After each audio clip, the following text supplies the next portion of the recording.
गेरुआ रंग रे सजाई हेउछि लक्ष्मी बस। ढेंकानाल बसस्टाण्ड रे छिड़ा होइतिबा लक्ष्मी बस आज सबुज रंग बदल रे गेरुआ रंग रे रंगित करा जाउछि। आम ओडिशा नवीन ओडिशा एवं लक्ष्मी बस नाम को हटाई मुख्यमंत्री बस सेवा लेखा जाउछि।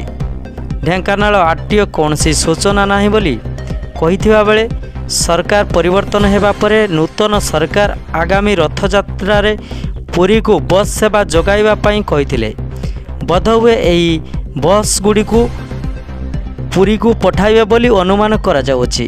केंद्र सरकार कृषक मानक सुविधा पई पीएम किसान पोर्टल एवं मोबाइल ऐप रो व्यवस्था करिसंती। पोर्टल रे थिबा फार्मर कॉर्नर माध्यम रे कृषक माने निजर पंजीकरण मध्य करि परिबे।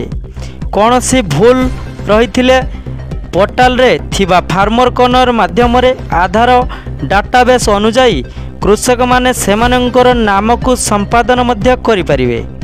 एहा सो फार्मर कॉर्नर माध्यम रे कृषक माने सेमाने पाइथिबा अर्थर स्थिति जानिबा सहज हेउछि।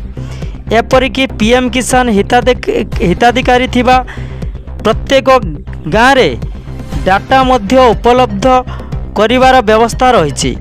देश रे थिबा साधारण सेवा केंद्र बा सीएससी गुड़िकरे मध्य देय भित्तिक भाव रे एही योजना पई कृषकंक पंजीकरण करिवा पई अनुमति दिया जायछि। ब्यूरो रिपोर्ट गाँ न्यूज।